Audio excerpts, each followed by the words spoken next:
सर्वेष्टो मोदते नात्र संशयः अगम्य महिमा लोके राघवेन्द्रो महायशाः श्रीमध्वमददुग्धाब्धिचन्द्रो सदा नघः सर्वयात्राफलावाप्त्यै यथाशक्तिप्रदक्षिणम्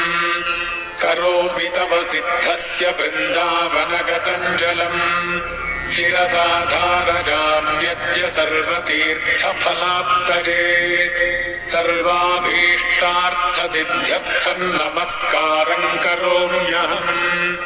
तव सङ्कीर्तनम् वेदशास्त्रार्थज्ञानसिद्धये संसारे क्षयसागरे प्रकृतितो गाधे सदा दुस्तरे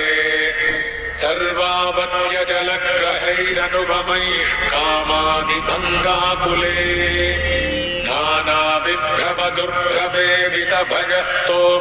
नानाविभ्रमदुर्भ्रमेवितभयस्तोमादिफेनोत्कटे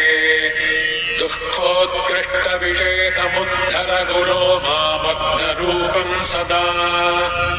राघवेन्द्र गुरुस्तोत्रम् यः पठेद्भक्तिपूर्वकम्